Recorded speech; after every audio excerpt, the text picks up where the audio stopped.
These earrings are silver. They're the Mumbai set. They actually come in a set of two earrings, one that's a golden color and this silver color as well. So you get a really great deal there.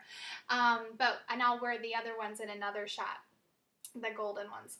But I want to focus on the other two pieces I have on. This one is from Uganda. And in Uganda, there's a lot of hardship there, especially with education. Um, the women there are just trying to provide for their children and grandchildren. Oftentimes, education is something that is not available to them there. And through this artisan group, the children there are able to get an education that they normally would never have had access to. It's a really beautiful thing and a way to break the cycle of poverty there. These bracelets are actually made using cereal boxes that are cut up. And I'm not even sure of the entire process of it, but they're just beautiful. I just love it, and it's actually a wrap that kind of comes on and off like this, and anybody can wear it and be comfortable wearing it, no matter what your wrist size. It's just a great piece, and it really makes a statement with the pop of color. And this is the Julia necklace. It's actually one of my very favorite pieces. It's from Guatemala, and it comes from an orphanage there. Actually, it's girls who are aging out of the orphanage there that just really don't have anywhere else to go or any way to have a sustainable income. And what they do is they make these necklaces there. They also make a bracelet that I'll show you too. And what they do is it's this piece of turquoise here that's on this sort of leather like chain. And then here is a little charm where they actually put, they stamp their fingerprint. And it stays there, and you just sort of wear it close to your heart and think of that girl that made that now has a hope and a future that she never would have otherwise. These are the Mumbai earrings in the golden color that come in the set with the silver we talked about before.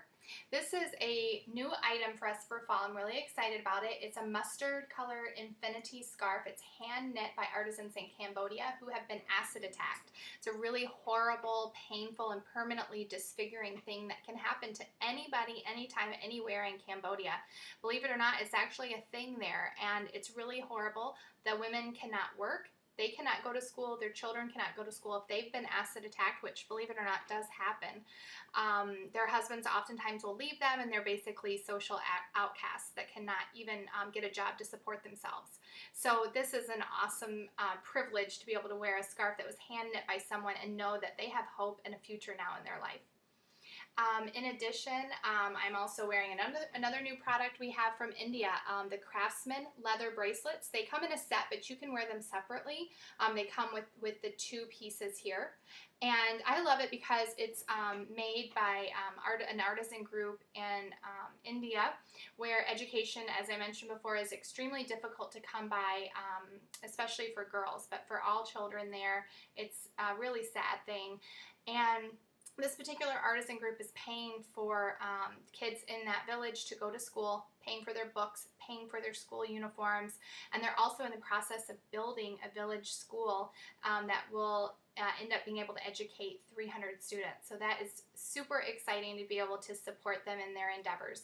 The other bracelet is the identity bracelet. It matches the Julia necklace that I mentioned before from Guatemala, and it's got that little sterling silver charm, just like the Julia necklace, with the artisan's fingerprint on it. And it's just a lovely, lovely piece. I love it for a little pop of color. And last but not least is this bag. I'm going to stand up so you can see it. It's a crossbody bag. It's just awesome for the fall and winter season coming up.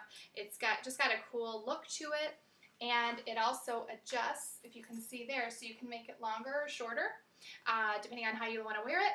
And it's just extremely well made, very durable quality, and it's made in Bangladesh. Also, there in Bangladesh, a big struggle and what these artisans struggle with is they are single or widowed or divorced, and they are really outcast by their families. Their families don't want to pay to support them, and this gives them the kind of work that they would never be able to normally have in their communities because they would normally be shunned. And this gives them, again, a hope and a future and a way to support themselves. It's been my pleasure to show you some of my very favorite Trades of Hope products. That's by no means even close to all of the products that we have, but it just gives you a little idea of what some of them might look like if you saw them in person. So thank you so much for tuning in.